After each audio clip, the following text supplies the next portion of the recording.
5 कदम चला, फिर दाएं मुड़ा और 10 कदम चला। अब वह किस ओर मुंह किए हुए खड़ा है, ठीक है। तो दिशा के लिए हमेशा तुम लोगों को क्या करना होता है, पहले तुम लोगों को एक प्लस का चिन्ह बना लेना है, ठीक है।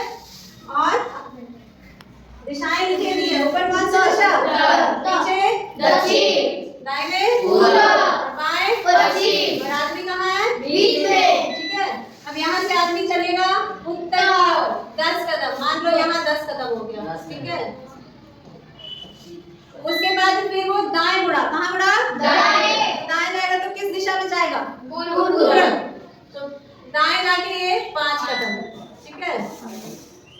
उसके बाद ये फिर से दाएं मुड़ेगा और 10 कदम जाएगा, फिर से दाएं मुड़े किस दिशा में जाएगा, दक्षिण जाएगा ना, दक्षिण जाएगा ना। दाएं मुड़ गया यहाँ से तो फिर दक्षिण चला गया, ठीक है।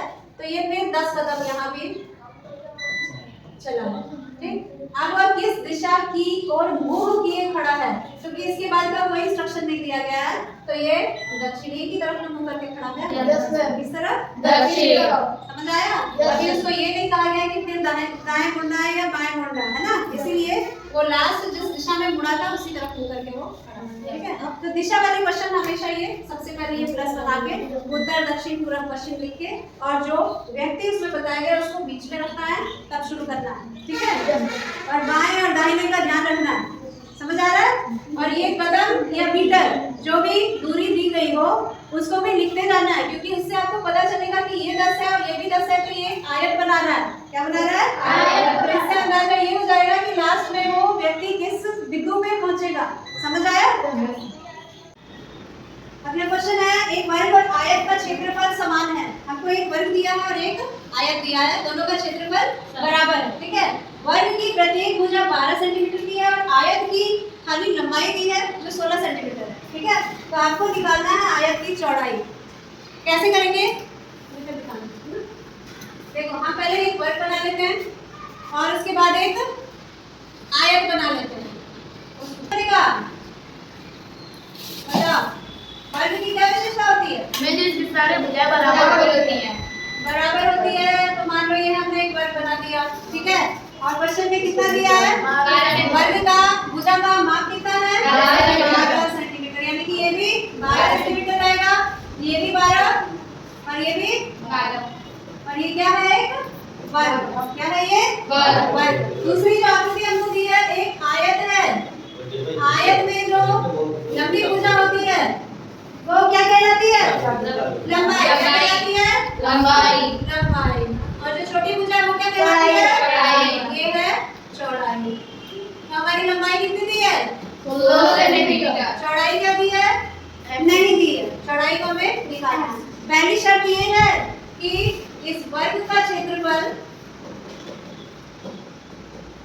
बराबर इस आयत का क्षेत्रफल है, ठीक है। तो हम पहले वर्ग का क्षेत्रफल निकालेंगे, क्योंकि हमको भुजा का माप पता है और वर्ग का क्षेत्रफल का फॉर्मूला अगर पता होगा तो हम निकाल लेंगे। तो वर्ग के क्षेत्रफल का फॉर्मूला क्या है, भुजा गुणे भुजा गुणे भुजा या भुजा का वर्ग भी कह सकते हैं। तो हमारा भुजा का वर्ग, आयत का क्षेत्रफल का फॉर्मूला क्या है, लंबाई गुणे चौड़ाई, ठीक है।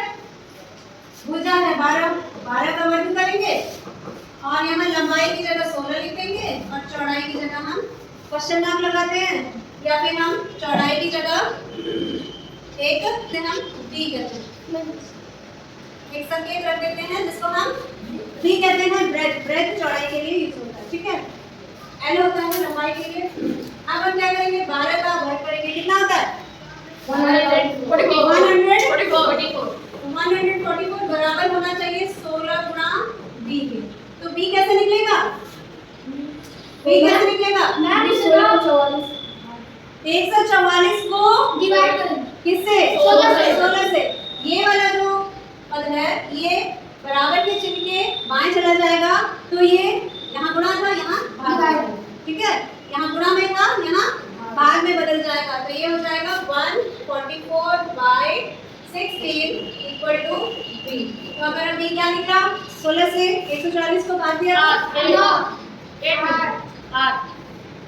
डिसाइड कर लो क्या है। 16 का पहाड़ा नहीं आता, 8 16 8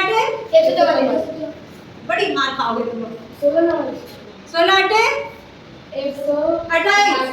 16 8 तो 16 नवा क्या लगेगा 9 यहाँ आ जाएगा 9। इस तरह से निकालते हैं। क्षेत्रफल का मतलब क्या होता है, किसी भी आकृति के द्वारा घेरा गया जो स्थान होता है ना पूरा, वो क्षेत्रफल कहलाता है। ठीक है, तो हर आकृति का क्षेत्रफल का फॉर्मूला, परिमाप का फॉर्मूला ये याद करना है आपको।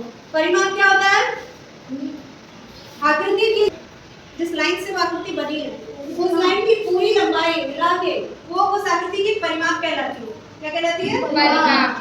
ठीक है, तो यहाँ हमें क्षेत्रफल पूछा। ठीक है, क्या आपको वर्ग का परिमाप का फॉर्मूला याद है, क्या बोलो 4 इंटू वर्ग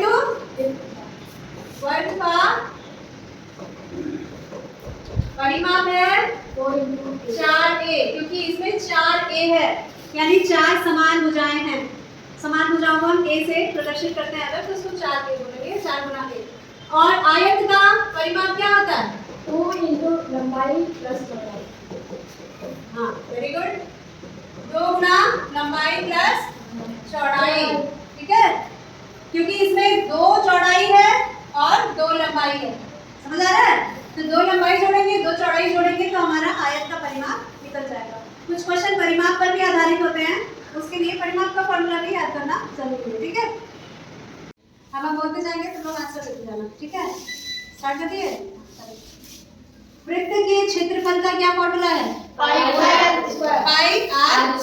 पाई का क्या मान है, 22/7। उसको दशमलव में क्या लिखा जाता है, 3.1। ठीक है, कैलकुलेशन करने के लिए हम वही मान लेके चलते हैं। वृत्त की परिधि का क्या फॉर्मूला होता है, 2 पाई आर। इसमें आर क्या है, वृत्त की त्रिज्या को आर यानी इंग्लिश में रेडियस कहा जाता है। ठीक है, तो वृत्त से संबंधित 2 इंपॉर्टेंट नियम इसमें हमने बताया है तुमको। ये क्या है, बीच में जो रेखाखंड वृत्त के केंद्र से होते हुए जा रहा है और वृत्त की परिधि को दोनों ओर छू रहा है एक एक बिंदु पे, उसको क्या कहते हैं, व्यास कहते हैं। तो व्यास के द्वारा वृत्त की परिधि पर अंतरित कोण कहीं भी हो, चाहे ऊपर हो चाहे नीचे हो, चाहे किसी भी परिधि के बिंदु पे हो, तो वो कितने अंश का होता है, 90 अंश का। यानी किस प्रकार का कोण होता है, समकोण। क्या कहते हैं, समकोण। ठीक है, ये एक इंपॉर्टेंट पॉइंट है। दूसरा ये है कि अगर हम वृत्त में कहीं भी एक जीवा बनाते हैं, ठीक है, कहीं भी कोण वृत्त के केंद्र पे अंतरित होता है।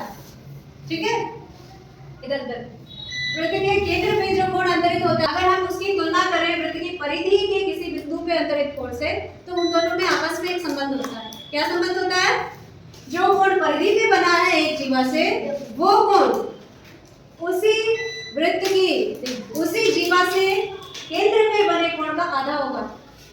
परिधि पे जो बना है वो केंद्र पे बने कोण का आधा होगा। तो इसका मतलब क्या हुआ, जो केंद्र पे बना है वो परिधि से दुगना होगा। ठीक है, जो केंद्र पे बन रहा है वो परिधि पे बने हुए कोण से दुगना होगा। शर्त ये होनी चाहिए कि वो एक ही जीवा के द्वारा अंतरित होना चाहिए, एक ही जीवा के द्वारा वो बनाया गया होना चाहिए। ठीक है, इसको नोट कर लो अच्छे से। एक चीज और,